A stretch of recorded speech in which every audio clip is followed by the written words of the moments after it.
Hello అండి. దోశలు క్రిస్పీగా రావాలంటే ఏ విధంగా పప్పు నానబెట్టుకోవాలని చూపిస్తారండి. ఒక గ్లాస్ పప్పు, 3 గ్లాసులు రేషన్ బియ్యం, ఇందులో కొన్ని మెంతులు వేసుకోవాలండి, 2 గుప్పిళ్ళు అటుకులు వేసుకోవాలి,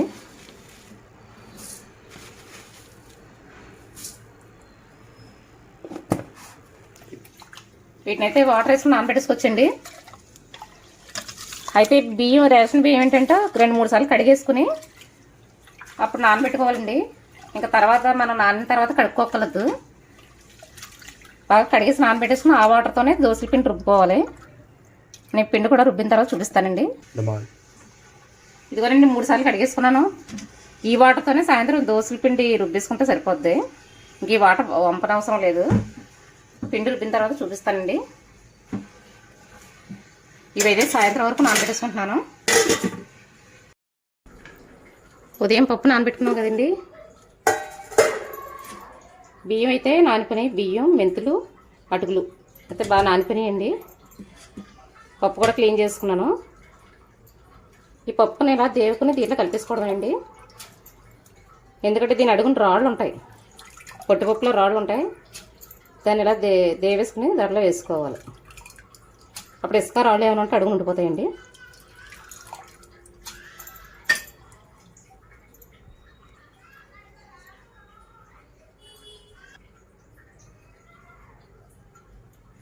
అయితే దోశల పిండి ఎప్పుడు కూడా మిక్సీ గిన్నెలో రుబ్బుకుంటేనే బాగుంటుందండి. పప్పు, బియ్యం, అటుకులు, మెంతులు అన్నీ కూడా కలిపేసి మిక్సీ పెట్టేసుకోవడమే. ఈ వాటర్తోనే రుబ్బేసుకుంటే సరిపోద్దండి.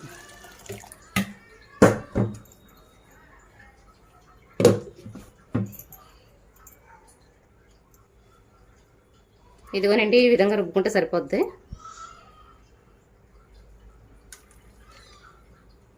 మరీ పలుచగా కాకూడదు, మరీ చిక్కగా కాకూడదు.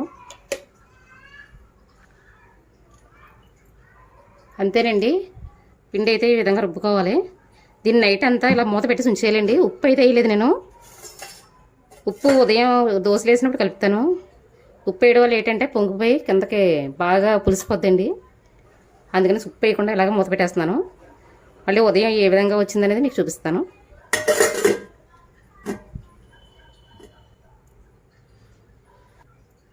దోశలకి ఏంటంటే అండి లైట్గా పొలవాలి పిండి ఎప్పుడు కూడా. అప్పటికప్పుడు ఫ్రెష్గా ఉంటాయి, బాగోదు దోశ. అందులోకి టమాటా చట్నీ కూడా రెడీ చేసుకుని ఉంచుకుంటానండి. ఇందులోకి టమాటా వేరుశనగుళ్ళు చట్నీ చేస్తున్నానండి.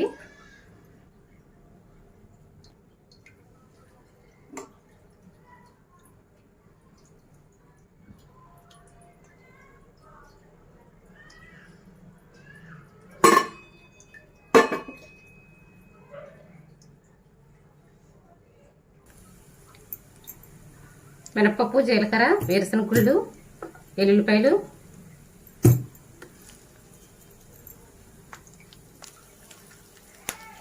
కరివేపాకు,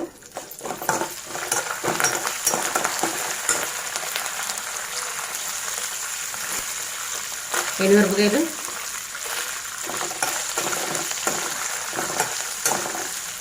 దోశలోకి ఈ చట్నీ చాలా బాగుంటుందండి. వేరుశనగుళ్ళు, టమాటా చట్నీ.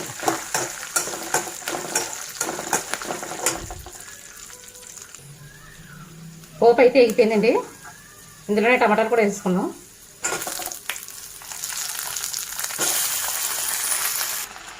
ఇందులో కొంచెం చింతపండు పెట్టి కూడా వేస్తున్నానండి.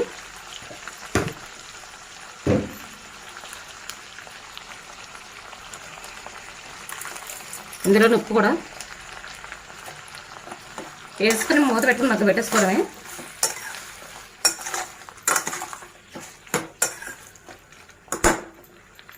ఒక 5 నిమిషాలు మగ్గించుకుందామండి.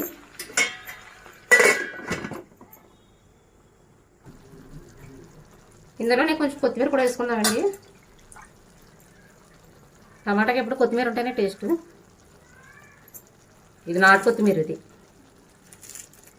హైబ్రిడ్ కొత్తిమీర అయితే బాగోదండి.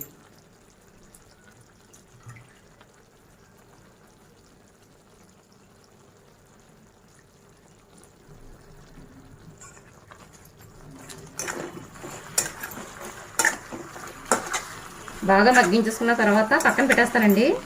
పెట్టేసి ఉదయం రుబ్బుతాను పచ్చడి. నైట్ మొత్తం ఇలా మగ్గిన తర్వాత పక్కన పెట్టేస్తాను.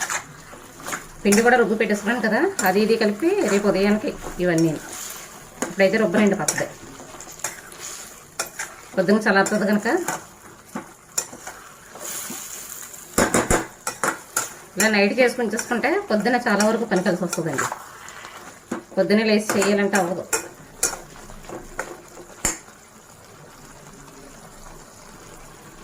టమాటా అయితే బాగా మగ్గిపోయిందండి. ఈ విధంగా కొంచెం వాటర్ ఉంచుతాను. ఇంకా నేను నీళ్ళు వేయను పచ్చడి రుబ్బేటప్పుడు, ఈ వాటరే సరిపోద్దండి. దోశలోకి కొంచెం చిక్కగా ఉంటే బాగుంటుంది కనుక అంతేనండి.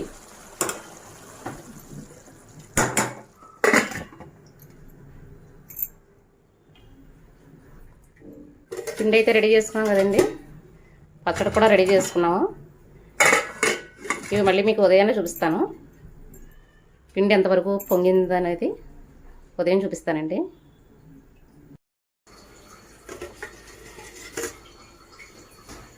పిండి అయితే ఈ విధంగా వచ్చిందండి. ఉదయానికి లైట్గా పులిసింది. ఇది ఒక దోశ వేసి చూపిస్తాను మీకు. దోశ అయితే చూసారు కదా ఎంత పలుచగా వచ్చిందో.